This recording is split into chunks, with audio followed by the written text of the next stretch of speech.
dar as boas-vindas aqui para o nosso amigo José Alberto, que está presente aqui, os companheiros da Fundação Allan Kardec, estão distribuídos aí no salão, e nós vamos ter a presença desses companheiros que muitos de nós não sabemos, mas tem muita influência no trabalho que desenvolvemos no CELUS, né? José Alberto esteve aqui em Belém no início da década de 90, do qual a gente perturbava bastante a vida dele, ia lá para a casa dele, para o apartamento dele, entrava pela noite, entrava até pela madrugada. José Alberto tinha que trabalhar de manhã, né? E nós perturbando ele lá. E aí, como é o evangelho? Como é isso?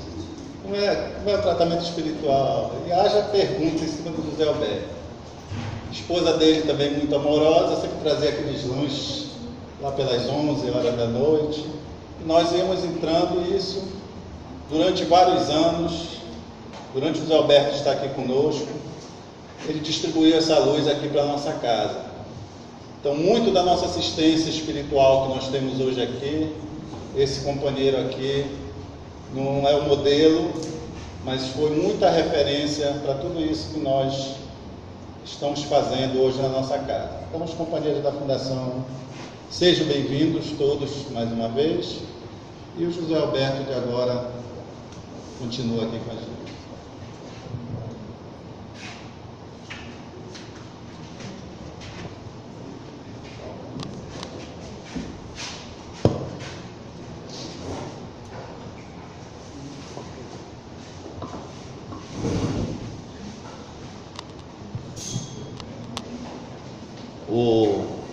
A questão é começar, né? Porque como o ambiente é um ambiente muito emocionante, e aí o Paulo recordando esses momentos muito particulares da nossa parceria, da nossa atividade juntos, isso aí bate o coração da gente. Você tem que dribar as palavras, respirar fundo, contar uma potoca, uma coisa qualquer, que gente assim endurecida não sabe nem chorar direito, né? Fica todo sem jeito. Mas a verdade é que nós comparecemos aqui com uma enorme emoção que visita a gente desde a hora que a gente chega em Belém, quando vai se aproximando das instituições onde tivemos essa bênção de ajudar na implantação de um modelo de tratamento espiritual, fica mais intenso. E aqui no CELUS, que foi uma casa que parecia assim um solo fértil, os companheiros aqui vanguardistas, como sempre, entusiasmados,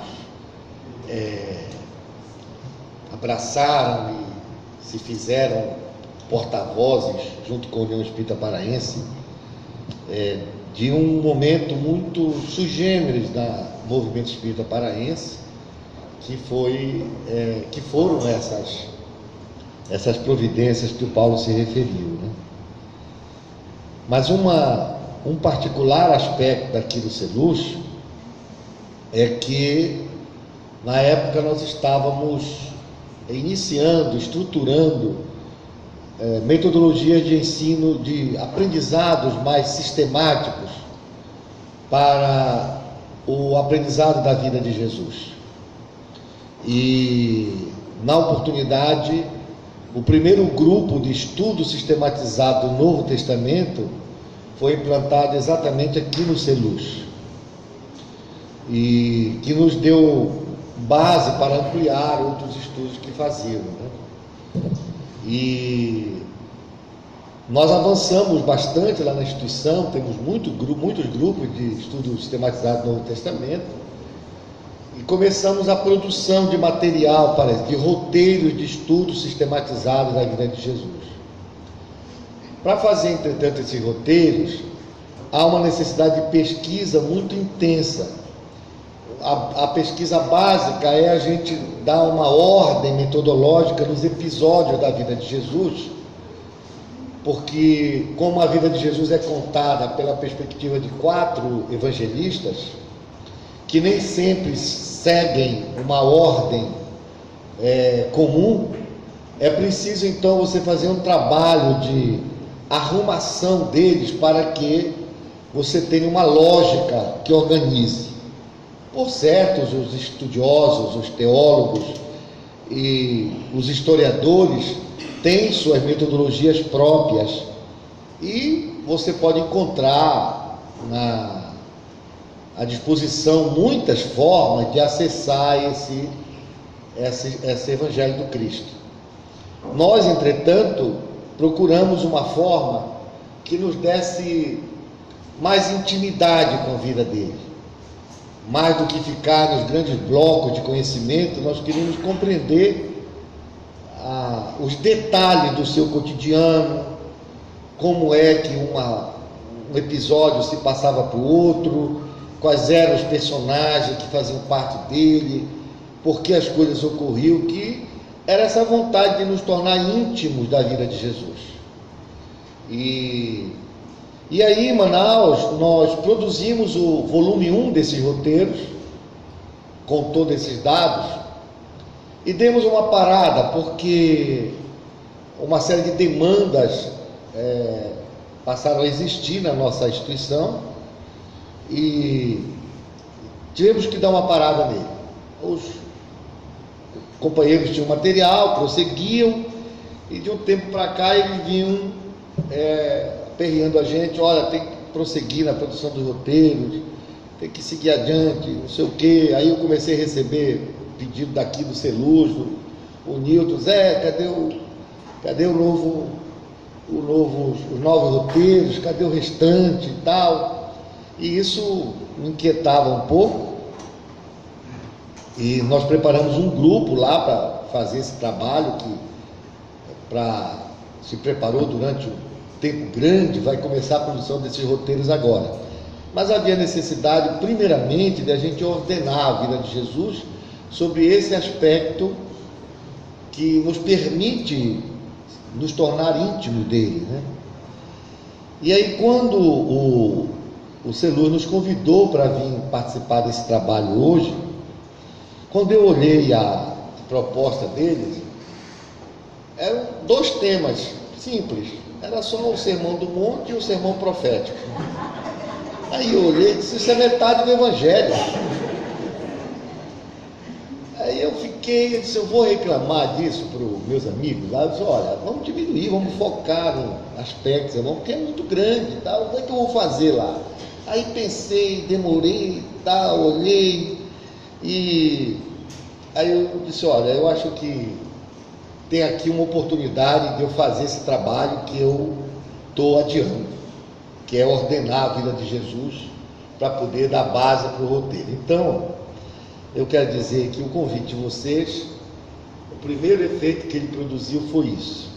Ele me obrigou a sentar e trabalhar no ordenamento da vida de Jesus, para poder então fazer 2 coisas, para poder situar esses 2 temas que vocês nos pediram dentro dessa vida dele, mas também para nos permitir trazer para vocês, deixar entregue nas mãos de vocês esse ordenamento que nós fizemos, com todos os episódios numa determinada ordem, nessa ordem que nos permite conhecer o passo a passo da vida de Jesus na Terra. Então, portanto, com muita alegria, antes mesmo de chegar nos nossos companheiros em Manaus, que nós estamos trazendo isso hoje para entregar para vocês, que também deve servir de estímulo para que os grupos de estudo do Novo Testamento, que eu soube que andaram meio, eu costumo dizer, meio colado no cuspe, aquela cola que assim, meia, um vento qualquer seca tudo, mas para aproveitar o ensejo, eu vi o Paulo Cruz aqui na plateia, e aproveitar o ensejo para dizer que não tem um convite mais que mais nos honre a vida do que esse de buscar conhecer a vida de Jesus. Então, ao tempo que é o que nós deixamos com o nosso carinho, é também um estímulo para que o grupo que estava envolvido retome. Os roteiros, eles vão começar a ser produzidos agora em série, porque agora tem um grupo que nós andamos treinando lá, e se Deus quiser, os roteiros vão começar a chegar de forma mais séria, né? Então essa é a primeira observação que eu gostaria de fazer. Vocês já foram apresentados aos nossos companheiros que vieram conosco, mas os que não estavam aqui, nós temos na plateia nosso irmão Orles, que pode ficar de pé, Orles, para os companheiros, que é o presidente da nossa instituição, preside o conselho diretor da casa, da Fundação Allan Kardec, e que ontem nos falou a respeito de como tratamos a questão dos trabalhadores na nossa casa, né? Nós temos a presença do nosso irmão Venâncio, que é um dos vice-presidentes da casa. A nossa casa tem 6 vice-presidentes, que cuida da área de administração e finanças e é responsável por grupos de estudo também. Nós temos o nosso irmão Marcelo, que é também um dos vice-presidentes, que cuida da área de mediunidade e arte, e ademais é o médium psicógrafo dos livros que nós apresentamos, que estão aí colocados, e trabalhador de diversas atividades. Temos o nosso irmão Gustavo, que é um companheiro também, vice-presidente, estava licenciado recentemente por conta de questões de saúde familiares, retoma agora, deverá reassumir uma das vice-presidências da casa, a área ligada à assistência espiritual, possivelmente, ou à mediunidade e arte também, já que ele também é um artista, poeta, e ele botou a luz aí abaixo e tal, etc. Então, ele está começando a ficar vermelho, né? E tem a nossa irmã Marília, que veio à nossa frente. Marília, que está aqui, ela veio 1 ano antes da gente, está aqui, mas ela veio nos acompanhar, que ela está aqui em Belém, está estudando, se preparando, é professora da universidade, e vai agora participar do CELUS. Se ela sair dessa aqui, eu já anunciamos, tem até um cartaz lá fora, então, pregado. Bem-vinda, Marília, tá? E essas cadeiras que estão aqui estão ocupadas pelos nossos orientadores espirituais. Mas, por favor, os que têm mediunidade, evidência, podem enxergar aqui, tá aqui as pessoas aqui sentadas aqui. Estão todos eles aqui. Então, a nossa contribuição, irmão, vai ser um estudo. Nós não vamos fazer aqui uma exposição, uma conferência. Nós queremos apresentar para vocês uma maneira de nós nos apropriarmos dos conhecimentos de Jesus, sobre Jesus. Então, por isso nós vamos conduzir a maior parte do nosso tempo, nós temos até às 20 horas, não é isso? Hã? 20h30. Às 20h30, né? Então, a maior parte do nosso tempo nós vamos consumir com o Sermão do Monte. O sermão profético é um pouco mais árido, nós deixamos ele para quando vocês já estiverem um pouco cansados, né? E nós deixamos para a parte final. Mas no Sermão do Monte, que representa o cerne do Evangelho de Jesus, nós vamos procurar fazer um exercício com ele e ampliar um pouco mais a nossa convivência com ele nessa tarde e noite aqui. Então, como nós vamos conduzir, nós vamos primeiro fazer uma apresentação introdutória, tentando apresentar a vida de Jesus como um todo para você, nas diversas fases e episódios, para poder situar o Sermão do Monte, o momento que ele foi dito e por que ele foi dito naquele momento e não no outro, para depois ver os principais conteúdos desse sermão, apresentar o que eles contêm e mostrar uma maneira de aprofundar, de penetrar nesses conteúdos, e em seguida fazer um exercício com os senhores de como se aprofunda, como se busca o Espírito na letra que ele tem. Em seguida nós iremos nos dedicar a fazer uma rápida reflexão específica sobre as bem-aventuranças, como uma espécie de síntese do Sermão do Monte, e em seguida nós concluiremos com uma observação comentários sobre a parte final do Sermão do Monte, que é a construção sobre a rocha, para verificar como é que nós temos feito nossa construção em torno desses ensinamentos de Jesus. Para tanto, nós trouxemos um material todo que nós vamos abordar aqui, além de já ter mandado para o e-mail do Paulo, do Nilton e da Nádia, os PowerPoints e o material que nós vamos apresentar. Nós trouxemos um material escrito, que eu queria pedir. Tem 100 cópias, tem 100 jogos, com o material que nós vamos nos referir aqui. Que material é esse? É a ordenação da vida de Jesus pelos seus episódios, construídos segundo essa lógica que nós estamos nos referindo, e os textos do Sermão do Monte, também ordenados da forma como nós supomos eles tenham sido ditos, porque nós juntamos os evangelistas. Lucas só tem um pedaço, juntamente com Mateus, e também do sermão profético, que tem participação de Marcos, de Lucas e de Mateus. Nós ordenamos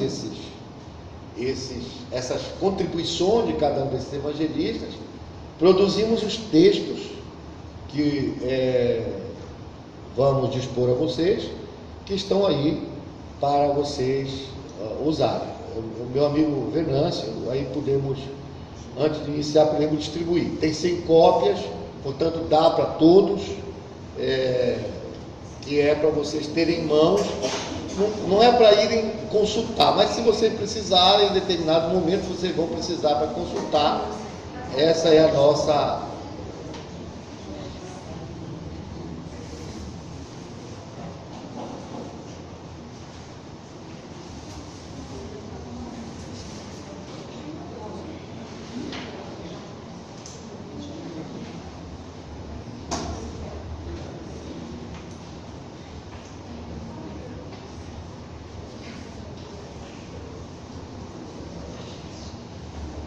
Bom, essa parte inicial era para desfazer um pouco a emoção e para fazer essa introdução. Então, como a emoção já ficou desfeita, agora nós podemos retomar a razão.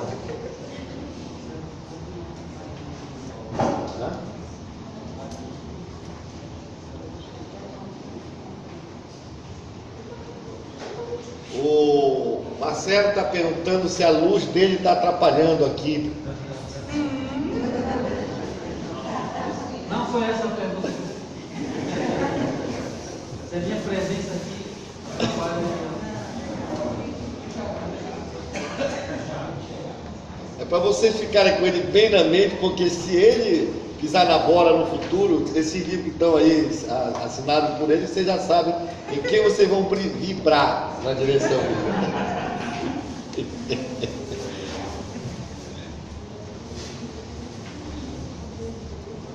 Então, vamos iniciar. Agora eu já estou um pouco mais à vontade. Então nós titulamos isso os episódios da vida de Jesus e seus ensinos, para poder nós situarmos aonde esses 2 temas pequenos que os companheiros nos encomendaram Sermão do Monte, Sermão Profético estão colocados.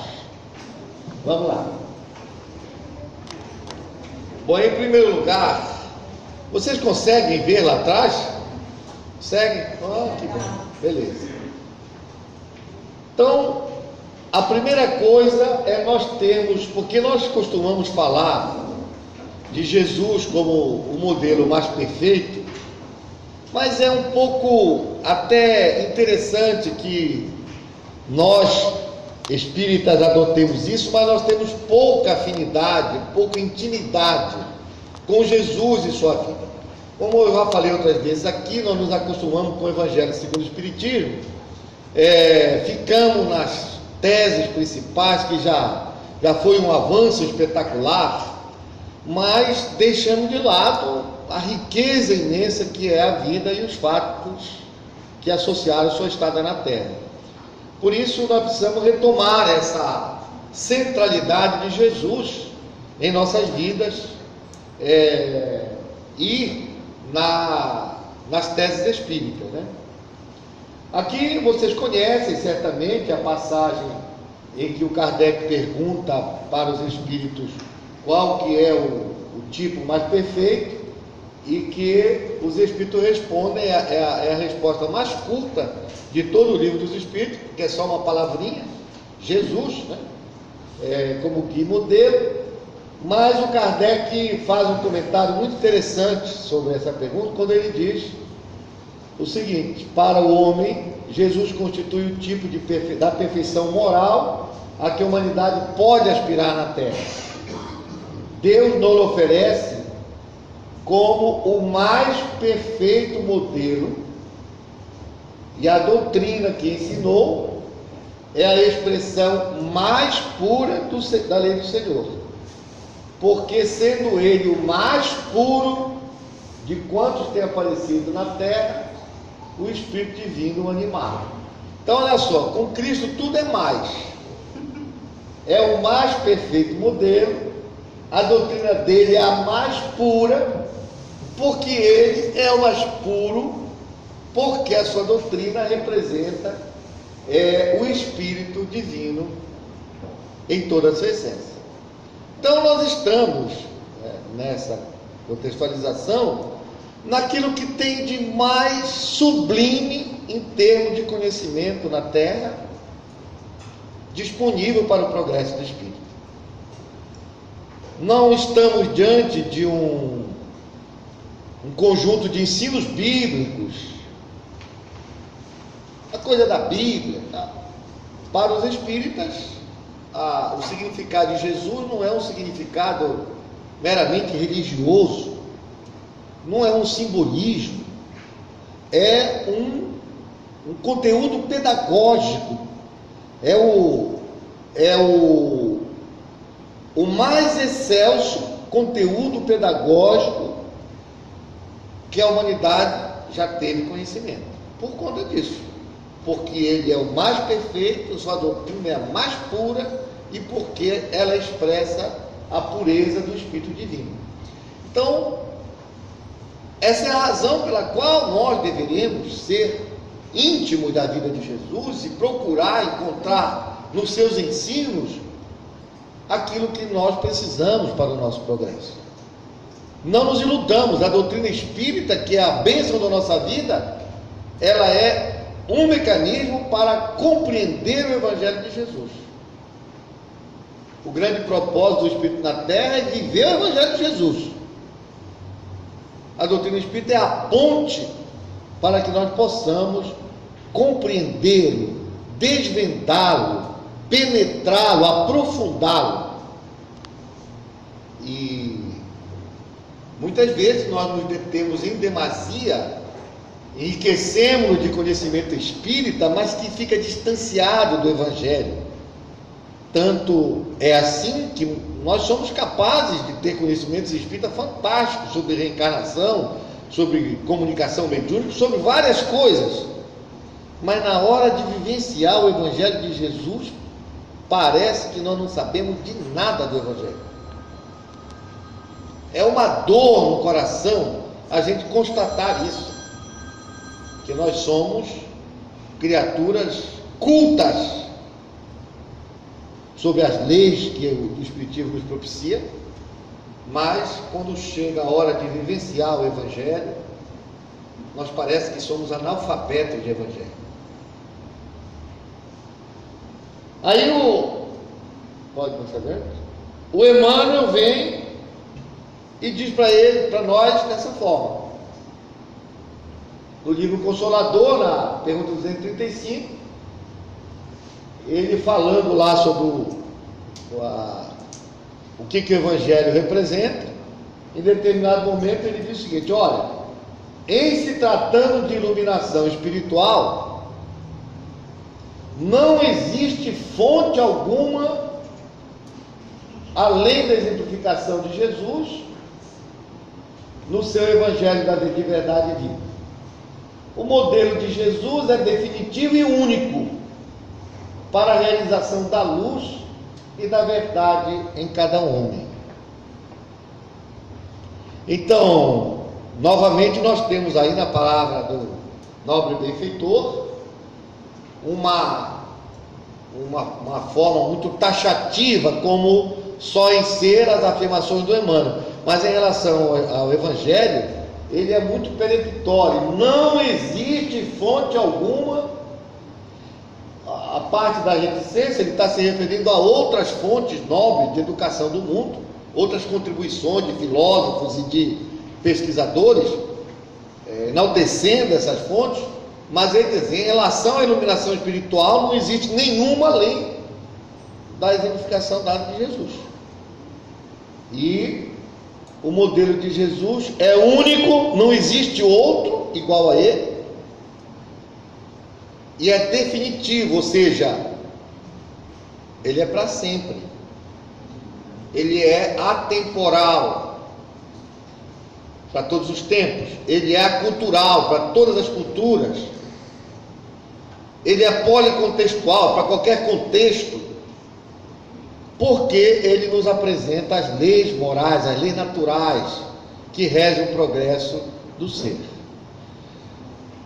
Por essas considerações todas, é que nós temos o dever, como espírita, de compreender essa vida de Jesus toda, porque, como vocês sabem, ao longo dos tempos ela foi ofuscada, o seu entendimento foi deturpado, o seu conteúdo em muitos momentos foram distorcidos, embora o Emmanuel nos afirme que aquilo que está nos 4 evangelistas, retirando as deturpações claras, que a gente é capaz de enxergar sem qualquer problema,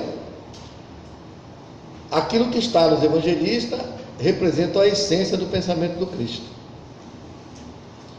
Então, nós nos acostumamos a deixar esse pensamento de lado.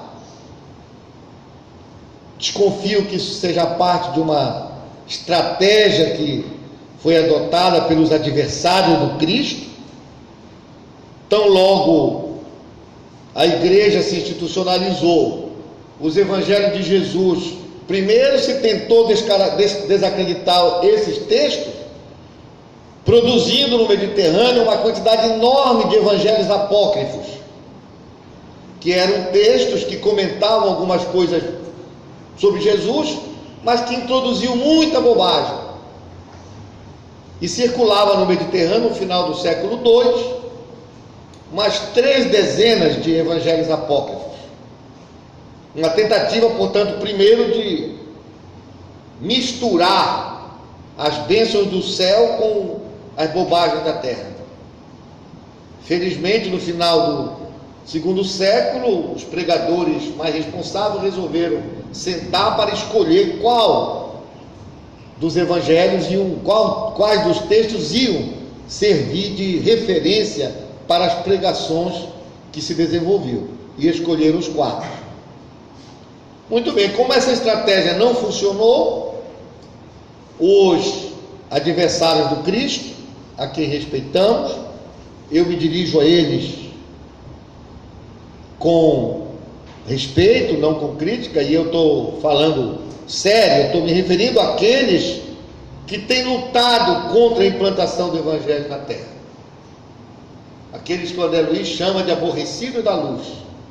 aqueles a quem Jesus se dirigiu do alto da cruz.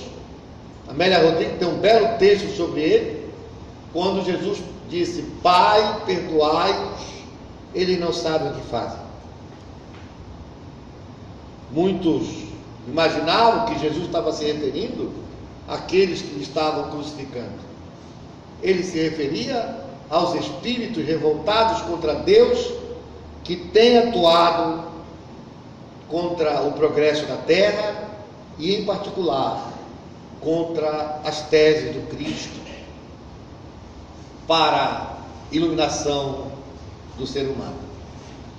Pois bem, essa estratégia de tumultuar o Evangelho com uma quantidade de textos apócrifos não funcionou, mas logo em seguida outra estratégia foi dada. Quando a igreja se institucionalizou, os textos do Evangelho foram recolhidos e começaram a aparecer os textos teologais, ou seja, de teologia interpretativa do Evangelho. E com o tempo, primeiramente se tentou juntar o Evangelho com toda a tradição judaica, colocando o Evangelho como um pedacinho do Testamento, chamado Novo Testamento, dentro de uma estrutura imensa que eram as tradições judaicas. Deixaram lá um pedacinho para o Novo Testamento. E em seguida os processos de interpretação, que passaram a ser mediados pelos interesses da igreja, de então, que obviamente tinha interesse em colocar as suas teses como estruturas institucionais para ter validade. E com isso, adulterações foram feitas nos textos do Evangelho, Espírito Santo e outras tantas coisas, mas que apesar disso, a essência permaneceu lá. Durante muito tempo, estratégias dessa natureza retiraram o Evangelho do contato da multidão. 1000 anos,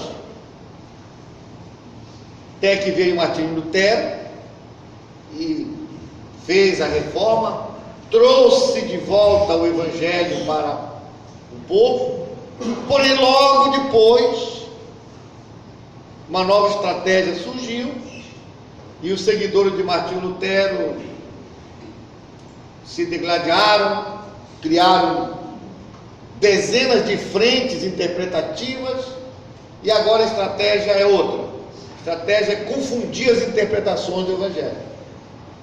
E por isso apareceram dezenas de seitas evangélicas que interpretam, cada um com um determinado viés, o Evangelho. Chegou o Espiritismo e nos apresentou primeiro suas teses morais. E os Espíritos não cansam de nos chamar a atenção para a essencialidade do Evangelho em nossas vidas. Mas nós, os espíritas, por alguma razão talvez atávica, a gente adora o Evangelho, acha bonito, mas não se aproxima, não se torna íntimo dele. A gente sabe que o Cristo falou isso, mas não sei bem como nem quando. Então fica assim na base de grandes ditados populares, na base de ditos que a gente sabe que foi dito, como provérbios, como sabedorias difusas, e nem sempre somos capazes de abraçar, de deixar que isso penetre em nós e nós penetremos nessa mensagem do Cristo. E por isso nós acreditamos que nós precisamos retomar isto. E repito, o CELUS aqui tem feito esse esforço, lá em Manaus temos feito, e espero que seja essa a nossa contribuição. A primeira questão, portanto, é nós compreendermos as grandes fases da vida de Jesus. Tem muitas maneiras de dividir a vida de Jesus. Desde o momento em que ele foi anunciado para Maria, até o momento daquilo que ficou conhecido como sua ascensão aos céus. Nós fizemos essa divisão por conta do nosso interesse em conhecer a sua rota na terra, o seu passo a passo. E dividimos em 5 fases. A primeira, a infância e a vida desconhecida, que tem uma razão de ser, para que ela não ganhe dimensão na história da vida do Cristo. Depois tem uma fase que nós chamamos de preparação para a anunciação do Evangelho. Jesus não chegou e foi apresentando o seu Evangelho. Ele visitou Jerusalém, ele visitou seus emissários principais, ele visitou, arrebanhou aqueles que queriam seguir mais de perto, ele, enfim, verificou as tradições judaicas, foi em Jerusalém com os sacerdotes, anunciar que tinha chegado, e tomando um conjunto de preparação para, digamos assim, anunciar a todos os que estavam encarnados, parte dos quais possivelmente eram seus adversários, Anás e Caifás, por exemplo, para dizer: olha, vai começar um novo tempo na terra. E portanto, essa é uma fase muito particular, porque nós o vemos visitando Anás e Caifás no templo, nós o vemos visitando a mulher samaritana, nós o vemos fazendo uma série de visitações para anunciar essa sua vida. A terceira fase nós o chamamos de ministério público de Jesus. É o momento em que ele de fato assume o púlpito e começa a sua pregação e as suas exemplificações. Se é a fase que ele mais se demora, é a fase bela dele, que ele convive esses espaços na Galileia, em torno do mar de Genezaré, do lago de Genezaré. É o momento de convívio dele com os agricultores, com os pescadores. É o momento das curas, é o momento de enlevo dele com a natureza, de convívio com os mais simples, com os sequiosos de paz e de justiça. É o momento de primavera da vida de Jesus, naquele púlpito que passou a ser referência para a sua vida, que é o entorno do lago de Genezaré, com as suas cidades famosas, Cafarnaum, Betsaida, Corozaim e outras tantas que marcariam a sua. É o momento ápice da vida dele junto às almas da terra.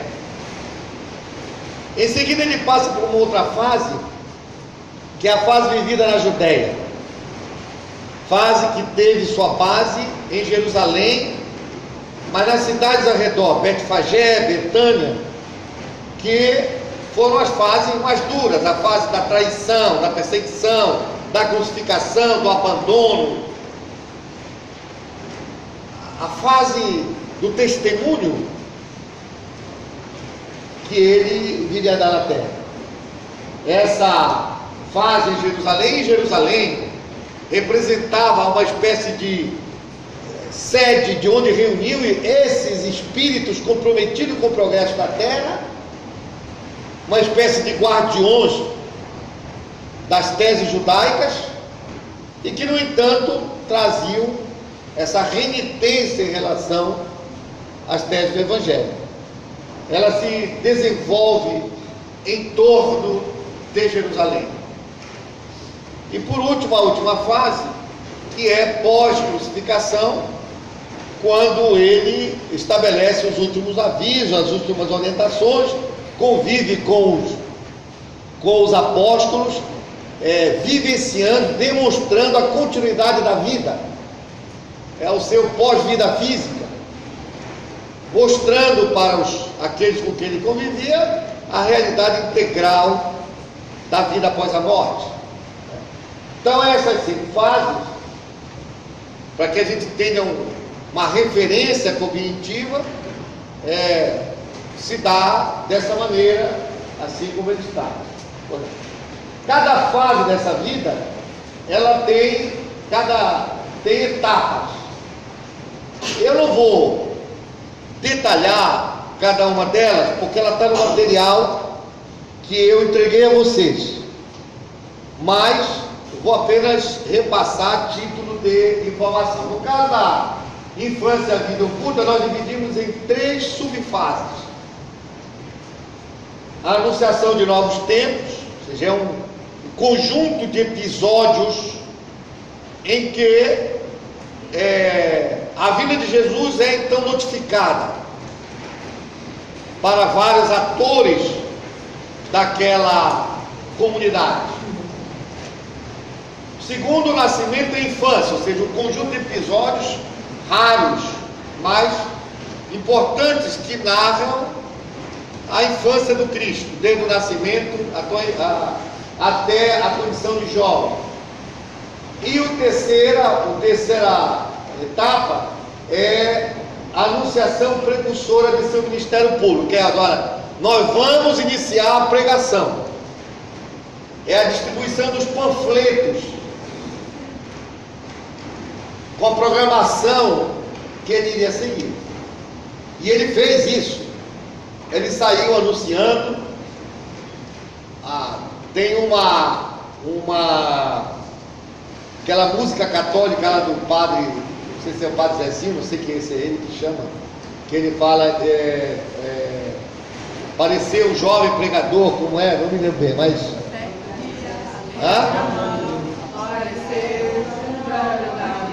Olha os católicos aí, vamos lá.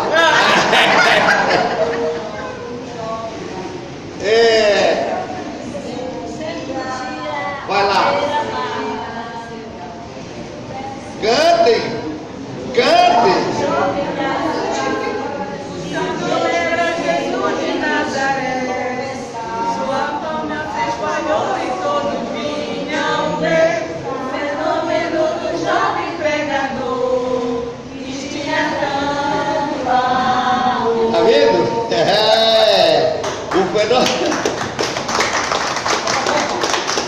O fenômeno do jovem pregador que tinha tanto amor. Sua fama se espalhou pelo mundo. Essa era a fase. A fama dele começou a se espalhar pelos arredores. Quando essa fase termina, está dizendo que vinha multidões de toda parte, porque o panfleto tinha distribuído para toda parte. Essa fase da anunciação. Clica aí, Marcelo, para me verificar, só para você ver os episódios dessa fase. Não, é a terceira fase, terceira etapa, volta lá. Do seu Ministério Público.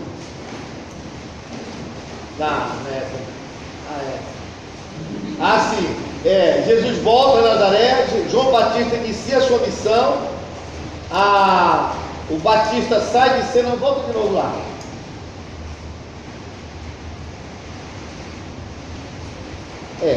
Passa adiante. Vamos ver outra fase. É aqui, a preparação para a anunciação do Evangelho. Os primeiros movimentos públicos, quando ele começou a se apresentar, clica aí no primeiro movimento público. Os episódios que nós temos aí é a tentação de Jesus. Nessa tentação de Jesus, antes ele vai a Jerusalém conversar lá com o sacerdote do templo. Quem tem um texto bonito na Boa Nova sobre visita a Jerusalém, João Batista o indica, o primeiro encontro com os futuros discípulos, a produção do primeiro fenômeno extraordinário, que é a transformação de água em vinho, A primeira visita a Jerusalém, quando ele expulsou os mercadores do templo. Jesus visitou 4 vezes Jerusalém. Os evangelhos sinópticos, Mateus, Marcos e Lucas, só falam de uma visita, mas João fala de 4 visitas. Essa foi a primeira. A segunda, ele foi a primeira quando ele era jovem, e a segunda, está colocado primeiro aí, mas era aí essa segunda visita dele, quando ele expulsou os vendilhões do templo. E o primeiro diálogo como autoridade judaica, o encontro com Nicodemos. Esses são os primeiros movimentos públicos de Jesus. Ele fez esses movimentos iniciais. Volta lá. Há um momento da saída de cena de João Batista. João Batista, explica isso. João Batista era o precursor. Ele anuncia que precisa diminuir para Jesus crescer. E aí em seguida ele é encarcerado. E quando Batista sai de cena, Jesus entra em cena, assume o púlpito. Essa é uma passagem belíssima, João dizendo que ele precisa sair de cena para que Jesus assuma o púlpito. Volta lá. Últimos preparativos para a pregação, que é quando a fama dele tinha se espalhado. Diálogo com a mulher samaritana, sua primeira mensageira. A cura do filho de oficial. A fixação em Cafarnaum, ou seja, ele instalou o seu quartel-general em Cafarnaum. E convocou os primeiros discípulos. Convocou discípulos, não apóstolos ainda, já que era uma multidão. Volte aí. Então essa é uma preparação para a anunciação do Evangelho. Um conjunto de movimentos que o Cristo faz para preparar o grande encontro de almas que ele iria produzir na terra. Assim como a gente faz nossos encontros de trabalhadores, faz panfleto, anuncia e tal, avisa, visita, vai não sei aonde, publica e tal. Essa é a fase que Jesus fez isso, para o encontro de almas que ele iria fazer logo em seguida. Aí tem o ministério público de Jesus. Essa é a fase central da propagação da sua doutrina. Nós temos uma pregação introdutória, que eu diria que seria uma apresentação dos principais ideias que ele iria apresentar, mas houve um determinado momento em que ele subiu ao monte e apresentou a sua doutrina inteira. É esse sermão do monte que nós vamos nos deter um pouco nele. Nós, se pudéssemos nos referir ao Evangelho, fazer uma síntese sobre o Evangelho, nós poderíamos dizer que a síntese do Evangelho é esse sermão do monte. A síntese do sermão do monte são as bem-aventuranças, e a síntese de tudo isso é a famosa lei áurea dele, a lei e os profetas, do amar a Deus sobre todas as coisas e o próximo como a si mesmo. Nós vamos depois apresentar, nós vamos deixar o sermão, as bem-aventuranças, para fazer um complemento na parte final da pregação do Reino de Deus. Depois que ele apresenta o sermão do monte, a sua doutrina, o que ele fez? Ele saiu pela Galileia, Samaria, Pérea, explicando e testemunhando a sua doutrina, ou seja, desenvolvendo, detalhando a sua doutrina e aplicando a sua doutrina. São os movimentos que nós vamos verificar logo em seguida. Depois ele faz uma segunda visita a Jerusalém. E, por fim, antes dele chegar a Jerusalém, antes dele viver a última fase, em Jerusalém, ele faz uma espécie de treinamento dos 12 apóstolos, agora já escolhidos. Ele faz uma espécie de treinamento com eles, porque ele iria entrar em Jerusalém para a fase da paixão, e os apóstolos iam ficar como seus continuadores. Até então eles estavam acompanhando um rabi famoso, que arrebatava gente de todo jeito, de todo lado, encantava multidões, encantava poderosos. Porém o Cristo sabia que eles iriam ser os continuadores, e eles precisavam sair daquele entusiasmo que eles se encontravam, entusiasmo tão grande que na subida do Monte das Oliveiras, enquanto Jesus orava, eles estavam dormindo. Era um entusiasmo que não estava aprofundado no coração de cada um, e portanto Jesus precisava treiná-los para dizer: olha, o convite aqui é de renovação do mundo, não é uma pregação profética qualquer. E daí então nós verificamos que o ministério público de Jesus se divide nessas subfases. Eu vou mostrar aqui só nós vamos nos deter. Bota a pregação introdutória só para verificar alguns episódios dela. A pregação introdutória tem todos esses episódios. Eu repito, são episódios que estão organizados de uma forma cronológica em como eles sucederam. Cada um deles é contado por um evangelista.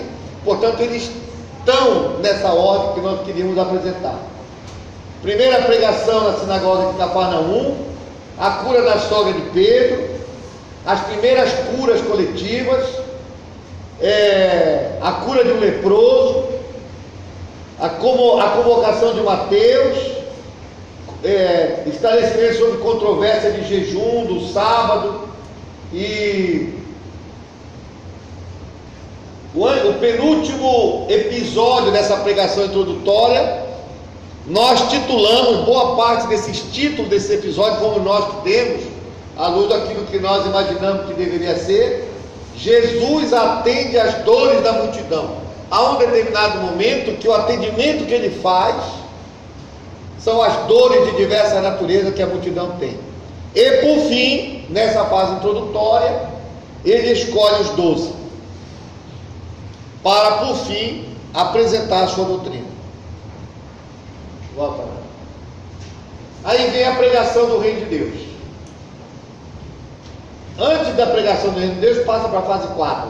Depois nós vamos voltar aí que é o objeto do nosso estudo, o Reino de Deus.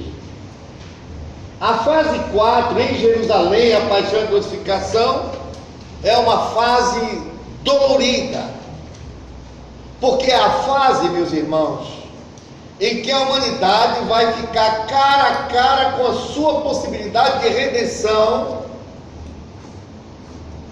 e recusa o Cristo. E essa é a história de todos nós.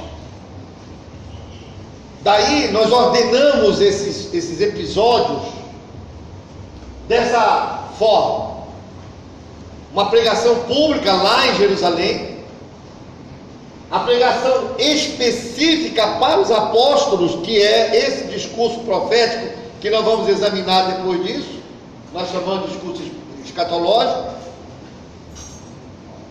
E aí começa a recusa da humanidade ao Cristo. Primeiro, a conspiração do Sinédrio. Esses espíritos que eu me referi há pouco, como os adversários do Cristo, começaram então a estruturar a recusa do Cristo na terra. Depois vem a última ceia, as advertências que o Cristo faz para os seus discípulos, seus apóstolos. Aí, uma tentativa de manietar o Cristo. A prisão,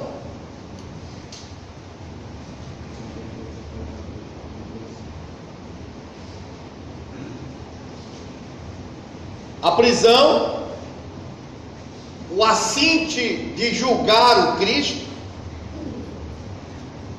a flagelação e a condenação, o Calvário, e por fim, aquilo que nós chamamos de a hora mais escura da terra. É a hora que nós recusamos definitivamente, ou pelo menos por um longo tempo, a presença do Cristo entre nós. Clica aí nessa hora mais escura da terra.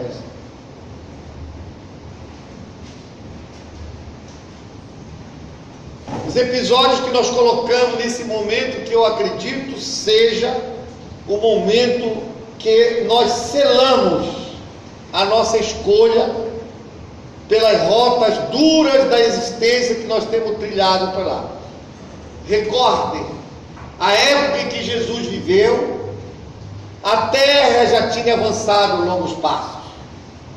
Nós já tínhamos sido visitados pelos grandes filósofos gregos.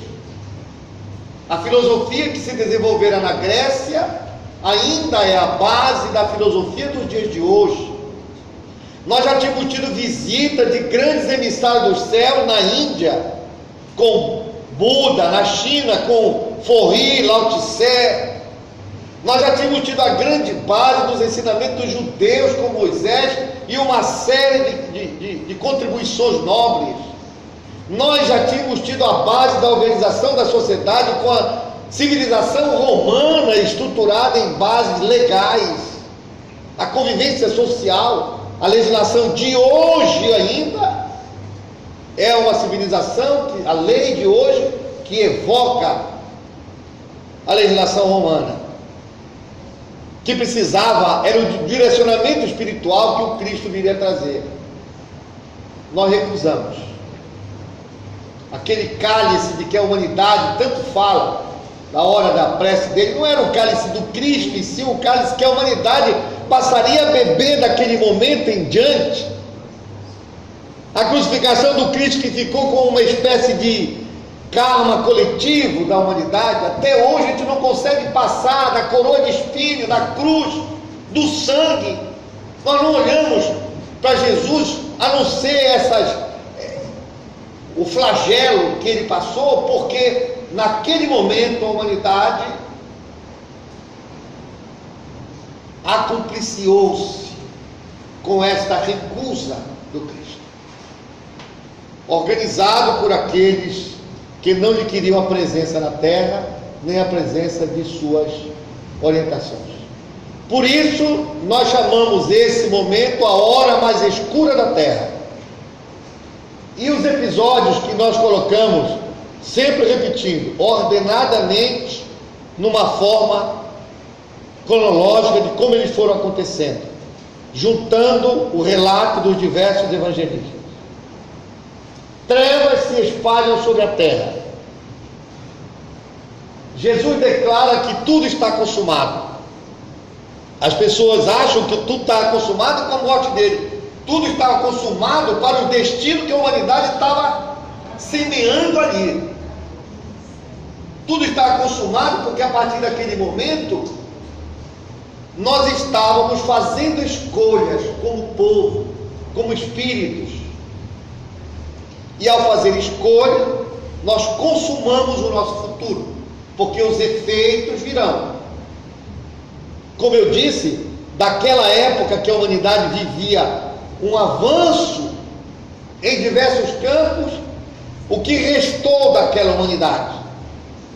Nós entramos numa época de trevas. Recorde que foi 1500 anos depois que Cabral, Colombo saíram de uma Europa que tinha sido na época de Paulo de uma riqueza extremada. Você lê Paulo Estevão, você lê as epístolas do Paulo, você vê navios de um lado para o outro, riqueza sendo transportada de um lado para o outro, movimento de pessoas que iam para um lado e para outro, e de repente a Europa toda entrou num colapso. 1500 anos depois que o Brasil, a América foram descobertos, quando a Europa vivia na selva ainda. As histórias de fada, as histórias de vampiro, de duendes, é de uma Europa de 300, 400 anos atrás. Porque depois que nós fizemos essa recusa do Cristo, nós mergulhamos nas trevas e passamos a viver dores sem tamanho, guerras, magias, fogueira. Só no último século, só quando o Renascimento, 1600 anos depois, a Terra voltou a viver o que nós chamamos de renascimento. Nem a propósito, é renascimento. Intuitivamente a gente sabe que está renascendo de uma época de treva. Até o Renascimento, até o século XVIII, todo o ideal que a humanidade tinha era reviver a antiguidade clássica, romana e grega, porque era como se tivéssemos perdido um Éden que nós vivíamos e entrado numa escuridão. A ideia de progresso que nós temos hoje é diferente da ideia de progresso que se tinha até o Renascimento. A ideia de progresso até o Renascimento era um retorno à antiguidade clássica.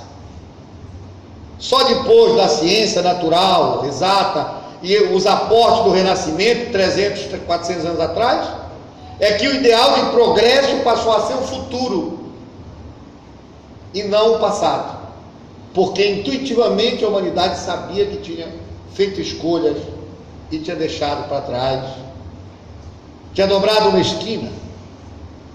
Por isso nós chamamos isso de a hora mais escura da terra. Jesus declara que tudo está consumado, escolhemos ali. Terra sofre abalo e os sepulcros se abrem. Jesus tem seu coração transpassado por lança. Essa é a melhor metáfora, a melhor símbolo do que nós, os espíritos revoltados, habitantes deste planeta, fizemos com enviados celestes. Coração do Cristo transpassado por uma lança. Ingênuos, achávamos que se matássemos o Cristo, nós mataríamos suas teses, seus ensinos. Jesus é colocado no sepulcro. E por fim, os sacerdotes põem guarda junto ao sepulcro de Jesus, para garantir que ele não sairia do sepulcro. Mandaram botar guarda na porta. Nesse momento, nós estávamos bloqueando a humanidade de ter conhecimento da mais revolucionária tese do Cristo, que é a vida após a morte. Porque sem o conhecimento da vida após a morte, no dizer de Paulo, a doutrina do Cristo seria loucura. Porque o homem se renderia ao egoísmo de uma só existência e se fixaria no gozo exacerbado que ele pudesse ter numa só existência. As esperanças acabariam, a história do ser se acabaria. É a criatura numa existência e aproveita tudo que tu puderes, porque não existiu ontem nem vai existir amanhã. Com as dores dos entes que partiram, as construções afetivas, tudo não serve mais para nada. E foi aqui que esses adversários da luz tentaram impedir que a mais revolucionária das contribuições do Cristo, além do amor, pudesse ser conhecida. Tentaram matar o Cristo e botar uma pedra no sepulcro, guardas, para evitar que as notícias chegassem aos demais. Em vão, como nós sabemos. Mas estava selado milênios à frente de dor e de treva. Então, todos esses textos, todas as exortações, está disponível a você. A última fase é a ressurreição e a ascensão do Cristo, aonde ele faz os detalhes finais, com vários episódios, que nós não vamos nos deter nisso. Pois bem, nesse conjunto, volta agora lá para aí.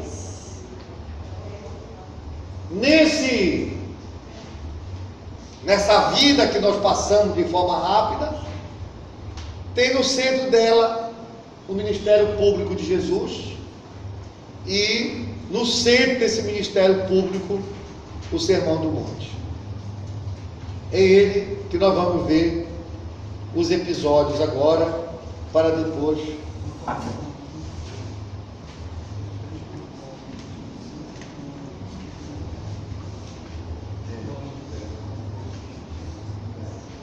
tem o item 3.5 aqui, que eu já estava em dúvida que título dar quando eu imprimi os textos.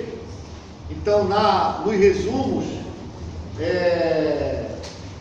tem uma observação aí, que está a primeira, mas a segunda visita dele. E eu não estou contando a segunda visita, contando a visita que ele fez quando era jovem ainda. Bom, então agora nós vamos nos deter na pregação.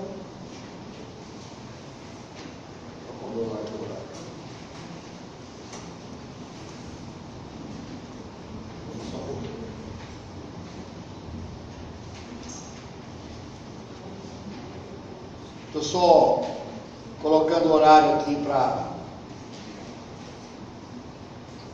que eu não me perca dele.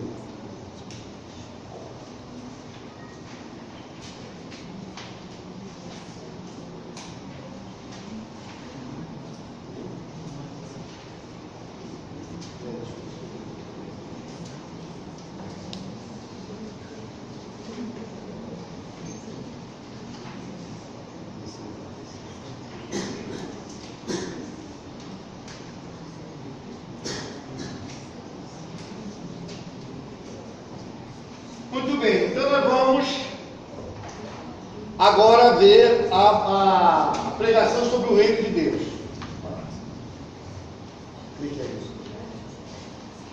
A pregação do reino de Deus, ela está sobretudo narrada por Mateus.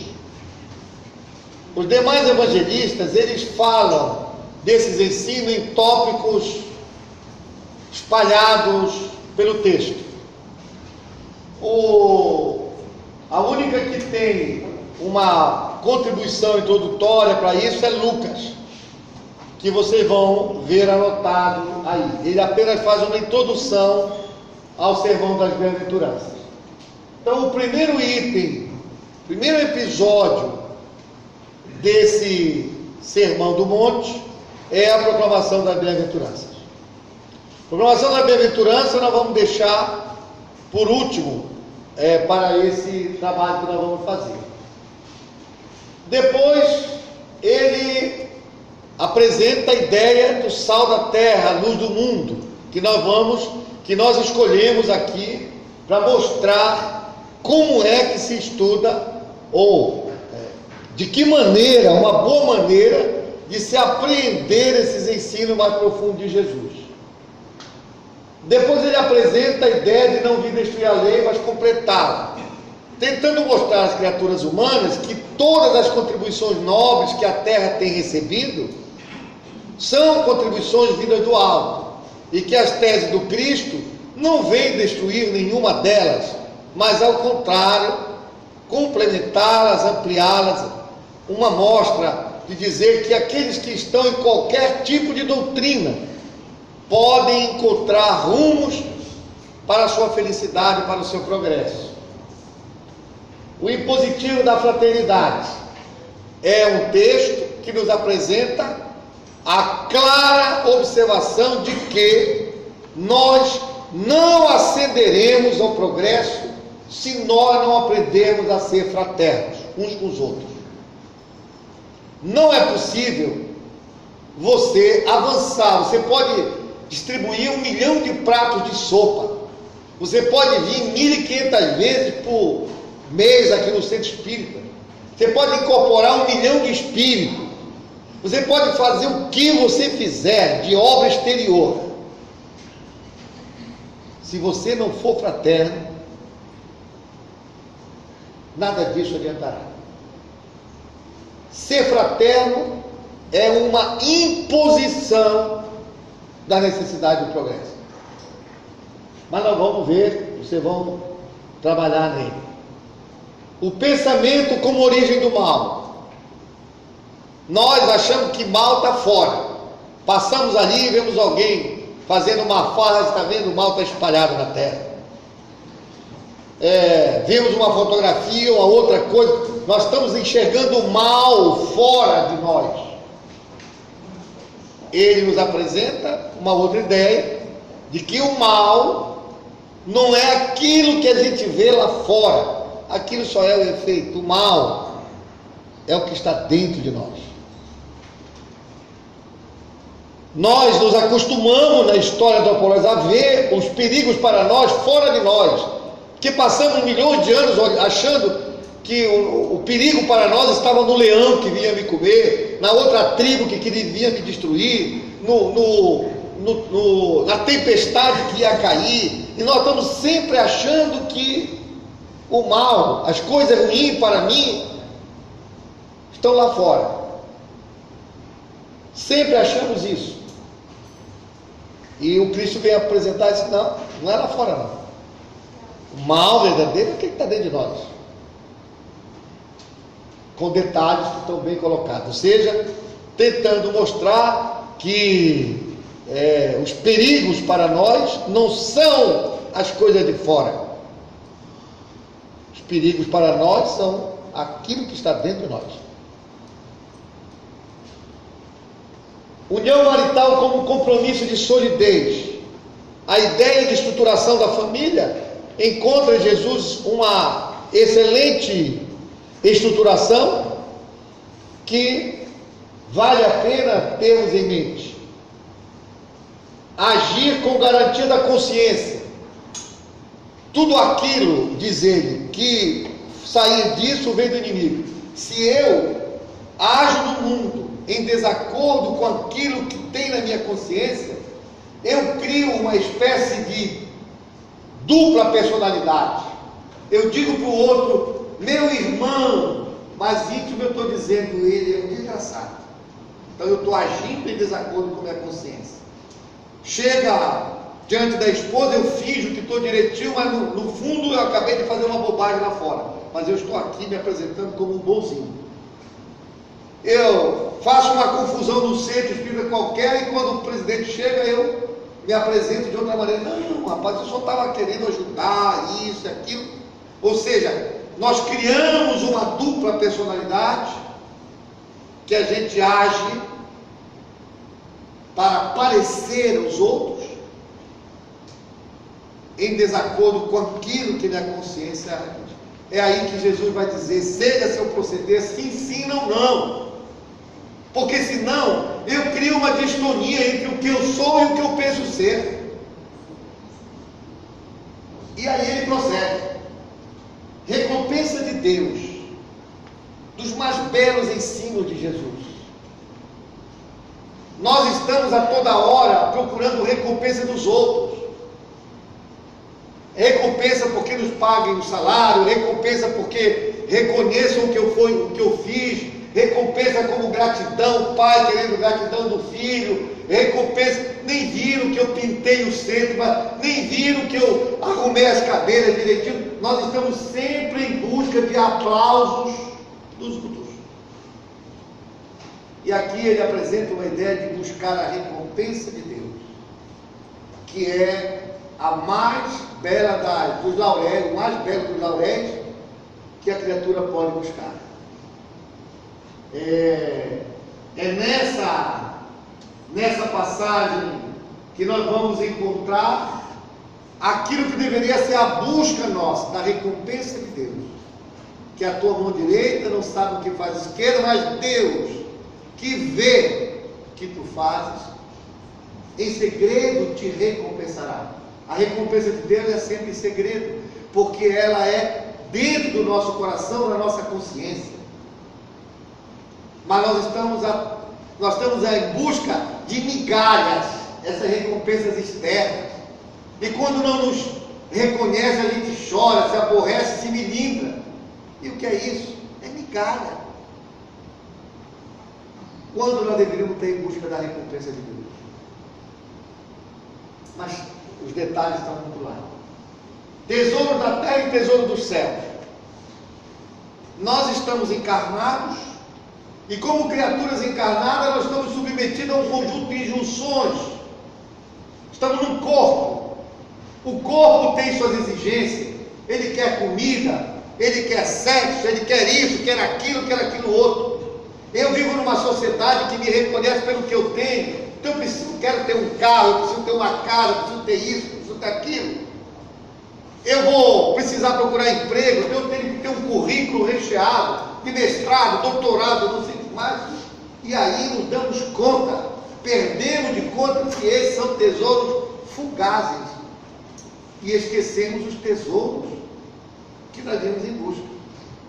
Porque ele vai dizer, o Cristo, que os da terra, a ferrugem corrói.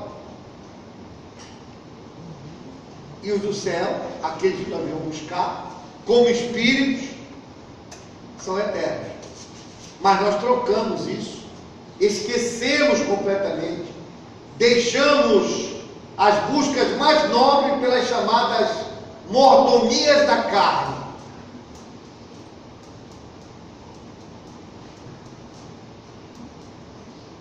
Procurai acima de tudo o reino do céu, o reino de Deus. Qual é a grande demanda do Espírito na sua vida multimilenar?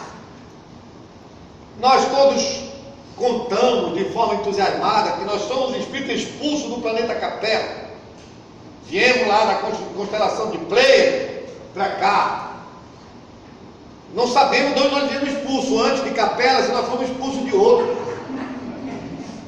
Mas nós dizemos assim, entusiasmados, e sempre procurando a busca de algo, esquecido que o que nós devemos buscar acima de tudo é o reino de Deus. Temos construído o reino de toda a natureza em nossa vida, menos o reino de Deus dentro de nós. Como julgas, assim serás julgado. Eu estou passando de forma rápida, nós vamos fazer um trabalho.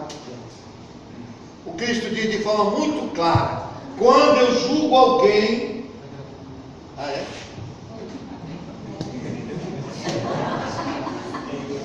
Nem precisa. Quando eu julgo alguém, eu estou dizendo para todo mundo qual é a métrica, qual é a fita métrica que eu gosto. Se eu sou rigoroso com ele, eu estou automaticamente dizendo: olha, a fita métrica que eu acredito, que eu uso, é essa aqui, esse rigor. Portanto, é natural que a vida, a questão mais justa é que eu também seja julgado pela fita métrica que eu uso para julgar os outros. Portanto, quando eu julgo os outros, eu estou apresentando a fita métrica pela qual eu gostaria de ser julgado.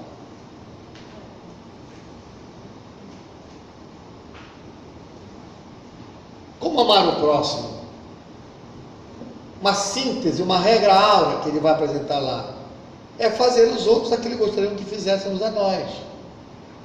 Mas aí ele detalha como faz isso, porque lá mais adiante, quando ele está desenvolvendo, que aqui ele está apresentando a síntese. A outra fase, como eu mostrei, aí ele vai detalhar isso e aplicar. No detalhamento dessa aí, aparece o doutor da lei que lhe pergunta: mas como é que eu vou fazer isso? Eu tenho cumprido minhas obrigações no templo, eu pago meu dízimo, meu isso, aquilo. E quando Jesus diz para ele isso, mas como é que eu vou fazer isso? É quando Jesus apresenta então a parábola do bom samaritano, que vocês conhecem muito bem.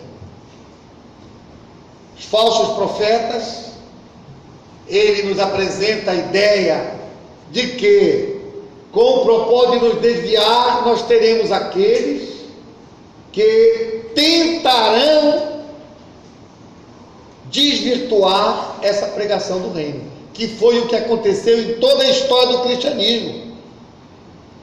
Falsos profetas degradando, dilacerando, adulterando as mensagens do Cristo. Esse esforço que nós fazemos com o estudo do Novo Testamento é uma tentativa de voltar à essência, depois de termos adulterado, tanta adulteração. No amar os vossos inimigos, ele apresenta, além do amor inimigo, ele apresenta um dos mais belos conceitos que essa doutrina do Cristo tem, que é a ideia de mérito e de créditos. Nós estamos acostumados muito com o crédito. Você faz o bem, é da contabilidade divina que você se candidate ao bem, à misericórdia de alguém. Uma espécie de contabilidade divina da vida, do mecanismo da providência. Mas aí, nessa passagem, além dele propor o amor ao inimigo como a expressão maior da caridade, aliás, é assim que Kardec considera isso, amor ao inimigo como a maior expressão da caridade, do fora da caridade, porque quando você ama o inimigo, você está indo contra todas as forças naturais que tem dentro de você, você contra no outro todas as ameaças possíveis. No entanto, você força a barra para poder amá-lo. Diz ele, o Kardec, que essa é a melhor expressão do fora da caridade na nossa. Mas dentro da estrutura do amar o inimigo tem uma coisa muito bonita, porque ele diz o seguinte: ora, se só amares o que vos amam, que mérito tereis? Pois ele diz o seguinte: quando fizeres o bem, faz também àqueles que são maus, diz ele. Porque se só fizeres o bem para aqueles que são bons, que mérito tereis? Depois ele vai e diz mais adiante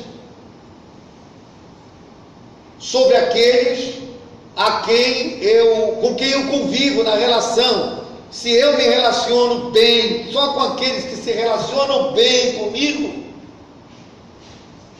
são 3 níveis de relação: a relação comum, a relação na prática do bem e a relação no íntimo do coração, que é o amor ao inimigo.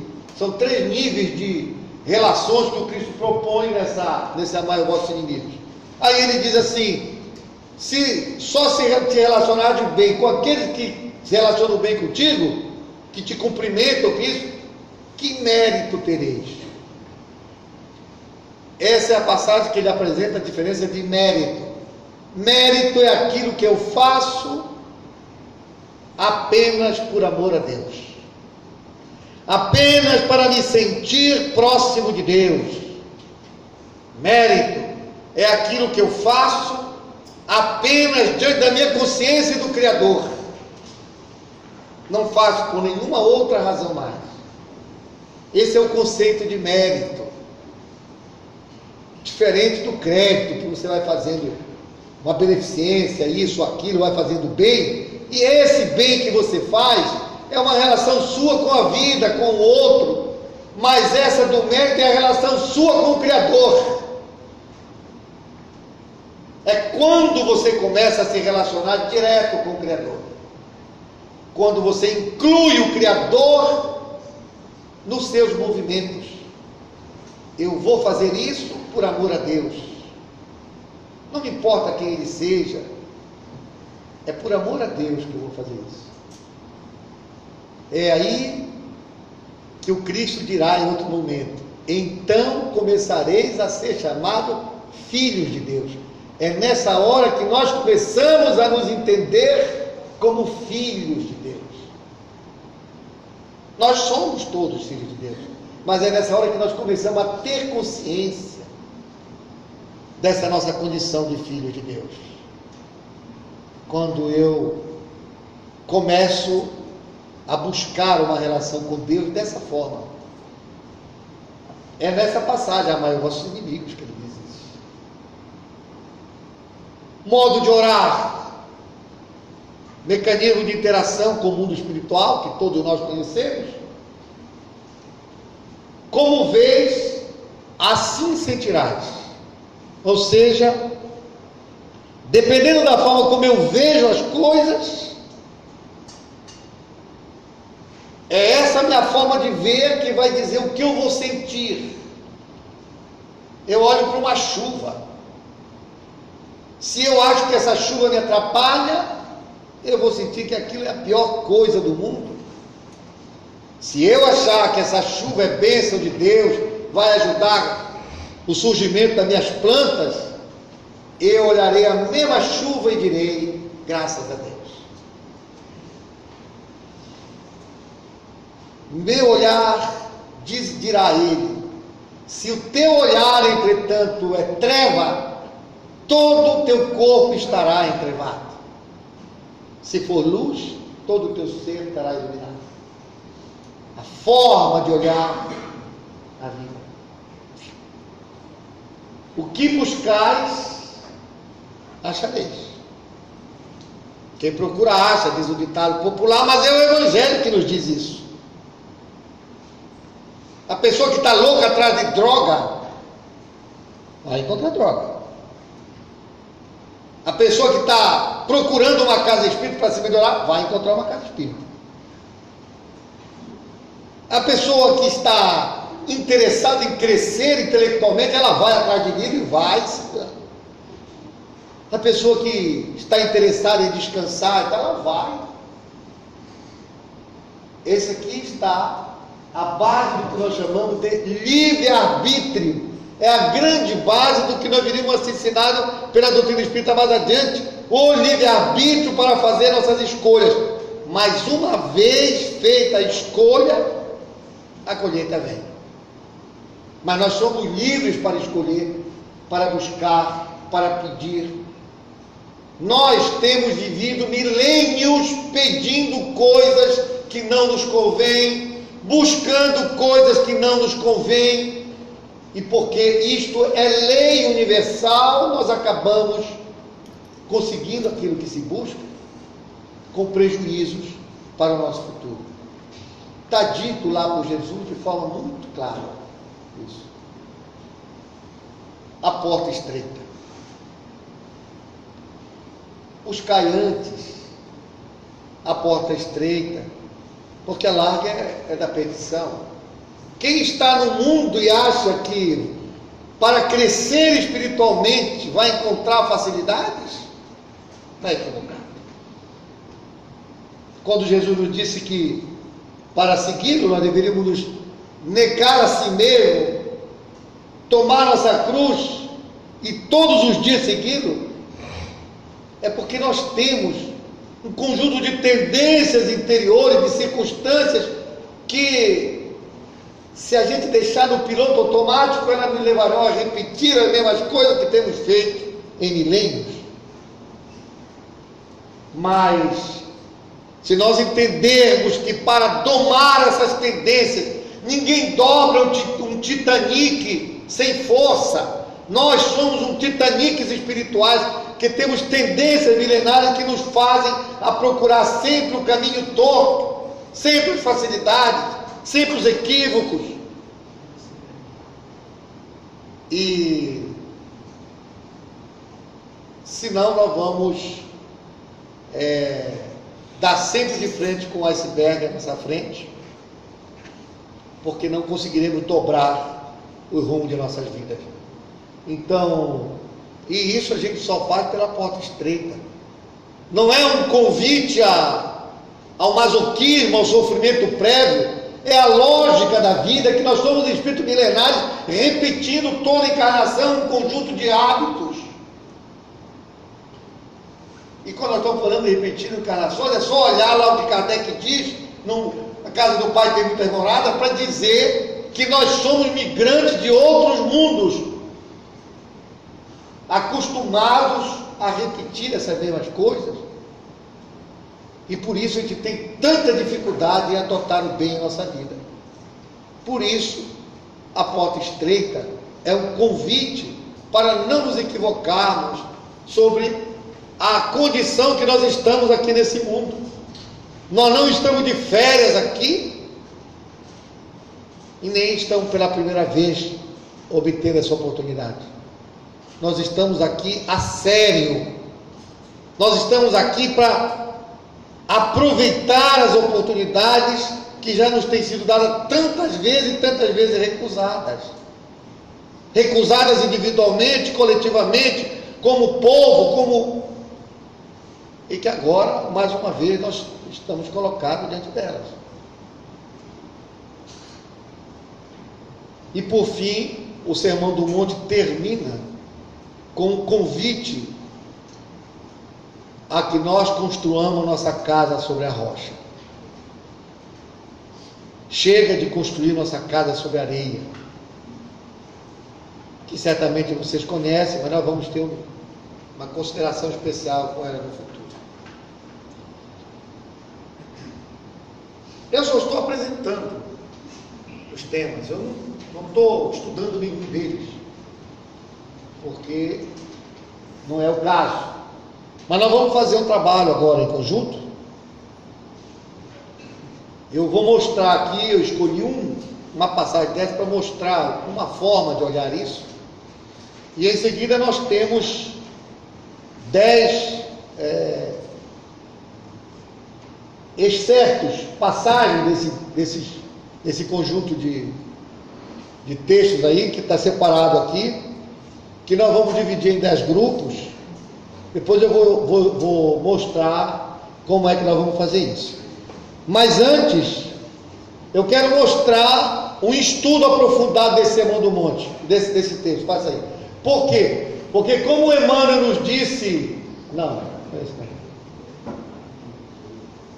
Cadê?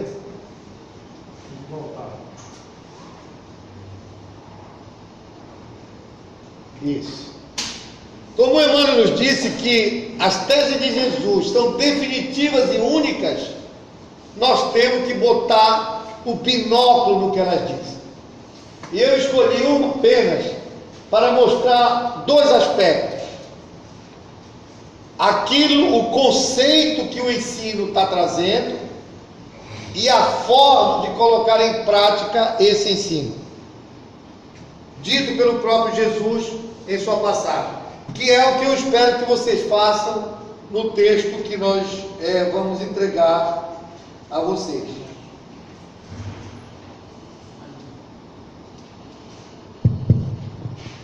Então, nós escolhemos aqui o Mateus capítulo 5, versículo 13, 14 e 16. No versículo 13 diz ele, vocês conhecem: vós sois o sal da terra. Ora, se o sal se tornar insosso, com que o salgaremos? Para nada mais serve, senão para ser lançado fora e pisado pelos homens. Eu tenho certeza que vocês já leram, já estudaram essa passagem muitas vezes. Quando nós perguntamos qual é o conceito, qual é a ideia central, qual é o ensino que o Cristo está nos passando através desse versículo, nós podemos sintetizar dessa forma: o sabor da vida depende do mundo íntimo de cada um, e não da realidade exterior, não dos outros. Ou seja, se eu estou aborrecido com algo, não é o algo que me aborrece, sou eu que estou aborrecido. Se eu estou de mau humor em relação à vida, não é a vida que está me causando mau humor, sou eu que sou mal-humorado, porque não tenho tempero para a vida. Se eu estou entristecido, desanimado, não é por causa do marido que me traiu, não é por causa do emprego que eu perdi, não é porque eu interiormente não tenho tempero para lidar com essas situações. Por quê? Porque eu não tenho. Porque eu não construí ao longo da minha vida, uma vez que as provas, as situações não existiam sempre. Então, por que umas pessoas reagem bem a isso e eu não reajo? Por que uma observação que fazem para mim suscita explosões de melindres, de inquietudes? Porque o tempero que eu tenho, ou é insosso, ou é muito salgado, ou é isso, é aquilo, etc. Não é, portanto, o sentido da vida, o sabor da vida, não é dado, definitivamente não é dado pelas coisas do exterior. É dado por aquilo que eu tenho dentro de mim. Se a vida lá fora está ruim, está dessa ou daquela maneira, não é a vida lá fora que está ruim. Sou eu interiormente que estou ruim. E como é que eu pratico isso? Evitar tornar-se insosso para ser útil à vida. Ou seja, é colocar-se no papel de quem quer ser útil à vida, onde você estiver. É assim que você vai dando sentido para a sua vida. E nós deixamos de culpar os outros pelas sensações tristes, amarguradas, decepção. Estou decepcionado com fulano, com isso, com aquilo, porque nós estamos sempre querendo valorizar, categorizar, classificar a vida a partir dos outros, quando na verdade quem faz isso é aquilo que temos dentro de nós. E olha, gente, não adianta a gente querer encontrar outra desculpa para isso. Tanto é que numa hora eu reajo de um jeito, na outra eu reajo de outro. Se foi o fulano de tal que me disse algo, eu nem me aborreci, mas se foi o outro, eu me aborreci. Não está fora, está dentro de nós. E a melhor forma de resolver isso é praticar, procurando tornar-se útil. Você tornar-se útil à vida e não esperar que a vida seja útil a você. Outro. Ora, um ensino desse que nós acabamos de ver, se nós adotamos isso como roteiro para a nossa existência, é simples. Mas ele inverte completamente a lógica que a gente acusa o governo, acusa a Dilma, acusa o Lula, acusa não sei quem, acusa o governador, acusa o vizinho, acusa todo mundo. Menos nós. Porque não temos o tempero adequado. Outro, vós sois a luz do mundo. Não se pode esconder uma cidade situada sobre o monte. Nem se acende uma lâmpada e se coloca debaixo do alqueire, mas do candelabro. E assim ela brilha para todos os que estão na casa. Também você já deve ter estudado isso muitas vezes e, por certo, tem as conclusões de vocês. Qual é o ensino que ela traz para nós? A realidade e as circunstâncias da vida não são em si mesmas boas ou más. Serão percebidas de uma forma ou outra, conforme a luz que cada um tenha. Isso é um debate filosófico antigo, desde a Grécia. Se os fatos fora têm um valor por si só. No dia de hoje, ainda existe esse debate. Você olha uma guerra, A guerra, ela tem um valor por si só, independente de quem olhe ou não. Uma pessoa com essa ou aquela dificuldade, ela tem um valor por si só, ou o valor está sendo dado por quem olha? Eu aproveito para fazer um parêntese aqui, por conta desses estudos que nós estamos fazendo, que o Movimento Espírita está fazendo sobre a evangelização juvenil. E boa parte das perspectivas que a gente tem sobre o adolescente é aquilo que nós construímos sobre a nossa visão do adolescente.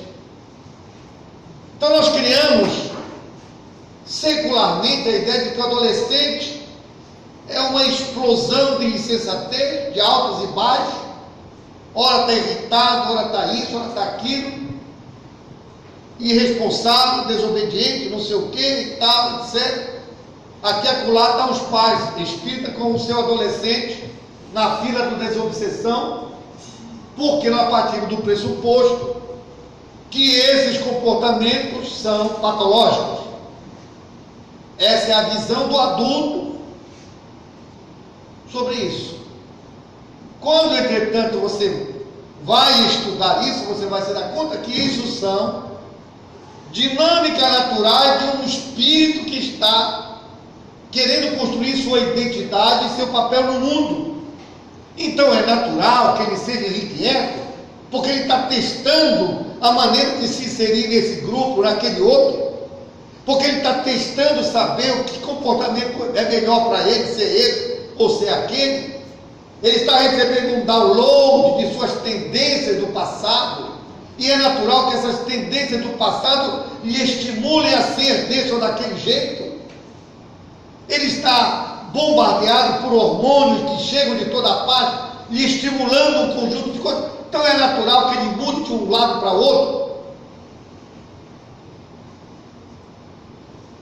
Mas o adulto, a luz que nós temos sobre isso, felizmente a ciência tem aportado muitas coisas boas, mas nós classificamos como obsessão, boa parte das vezes. Ou no mínimo,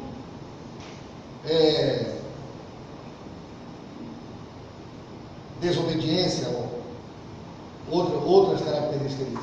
Porque a nossa luz sobre a adolescência é mínima. É mínima. E aí, taxamos de errado uma coisa que é um comportamento natural. Obviamente eu não estou me referindo às patologias, estou me referindo às coisas corretas. E assim, sucessivamente, nós vamos construindo de acordo com as luzes que temos dentro de nós. O mundo, portanto, não é preto, não é branco, não é azul, não é amarelo, não é escuro ou claro. Ele é de acordo com a luz que eu tenho dentro de mim. Se a minha luz é muita, eu vou enxergar os detalhes que a vida propicia. E a forma de praticar, colocar a luz que tenha, por menor que seja, a serviço do bem comum. Volta lá. O conceito associado a isso é que nós vemos conforme a luz que cada um tem. Serão percebidos conforme a luz que passa lá. E a maneira de praticar é colocar a luz que tenha, por menor que seja, a serviço do bem comum. Por quê? Porque à medida que eu uso a luz, diz o Evangelho, a quem mais tem, mais será acrescentado. E usando esse recurso, procurando olhar as coisas, buscando essa luz, nós ampliaremos a nossa possibilidade de ver as coisas de uma maneira mais aprofundada. Sem os estigmas da nossa condição, os estudiosos da área de teoria de sistemas chamam isso de gaiola cognitiva. Quando eu olho para alguém, para alguma coisa, eu estou mediado pelas pelas configurações que eu tive na família, na religião, no setor profissional, no partido político, no time de futebol. Eu estou configurado pelas experiências que eu tive, então eu estou cheio de filtros. Por isso eles chamam de gaiola cognitiva, porque eu consigo examinar a coisa ao redor por um espaço muito pequeno. E quando eu amplio a luz que há em mim, eu sou capaz de ver, de dar valor para aquilo que antes para mim era um problema. O terceiro aspecto, versículo 16: brilhe do mesmo modo a vossa luz diante dos homens, para que, vendo as vossas boas obras, eles glorifiquem vosso Pai que está nos céus. Qual é o grande ensino dele? Passa aí. De forma clara, a única forma de ajudar o próximo é modificar a si mesmo. Nós estamos querendo consertar o nosso filho, queremos consertar o nosso vizinho, o nosso esposo, a nossa esposa, queremos consertar o nosso amigo. Nós somos professores do mundo e queremos que os outros mudem, porque nós achamos que o certo é assim e saímos ensinando para todo mundo.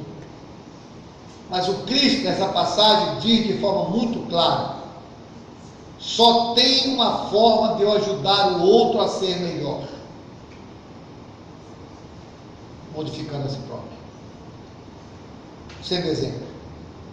O pai que queira que seu filho seja um homem de bem, apresente-se como um homem de bem para ele. Seja um homem de bem. O esposo que quer o respeito da esposa, aprenda a respeitá-la, a amá-la, a se dedicar a ela. O presidente de casa espírita que quer o respeito dos trabalhadores, respeite, seja generoso, amigo. Então, é absolutamente peremptório. A única forma de ajudar o próximo a modificar-se é sendo exemplo e brilhando a própria luz. Não adianta botar de castigo, não adianta fazer isso. Só tem uma forma. Volta aqui volta para cá. Brilhe do mesmo modo a vossa luz diante dos homens, para que vendo as vossas boas obras, eles também possam glorificar o vosso Pai, o Pai que está nos céus. É só vendo nossas boas obras. Por isso, essa é o volta agora para praticar.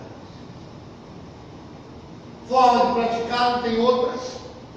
Fazer por si mesmo as boas obras e iluminar-se a si próprio, sem se preocupar com o outro.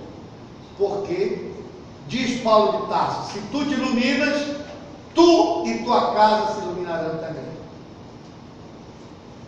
E diz o Cristo na lição: ninguém pode ignorar uma cidade acesa no alto do monte. Pode até não seguir, mas ignorar não. O Pai que exemplifica o bem, Ele é essa própria luz do Filho. O Filho pode até não seguir, mas ele nunca vai ignorar qual é o comportamento bom.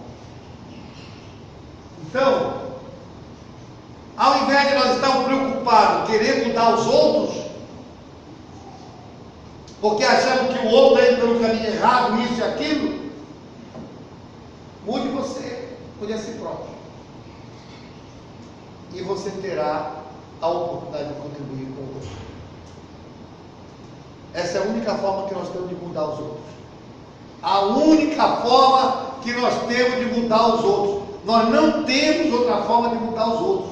Não adianta eu prender, não adianta eu botar de castigo, não adianta eu ameaçar com isso. Não tem outra forma de você mudar. Você pode conter o outro em não fazer isso ou aquilo, porque ele tem medo, porque ele vai perder isso, porque ele vai perder aquilo. Você pode condicioná-lo a não fazer isso ou aquilo, mas mudar verdadeiramente, você só tem uma forma, a apresentada pelo Cristo. Mudar a si próprio. Iluminar-se. Então vocês veem que são conhecimentos simples, mas transformadores da nossa forma de ver o mundo. E aí eu queria fazer um exercício com vocês.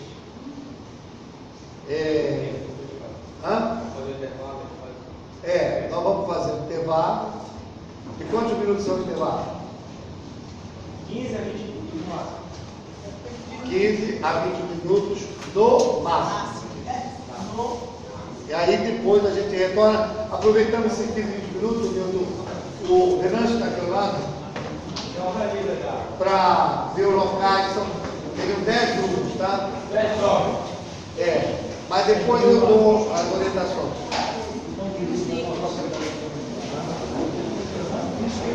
Tem um livro para autografar também aqui. Queria aqui ao lado, gente, os livros estão aqui. Eu estou aqui já.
Mas Paulo, depois você vem falar com o Rob.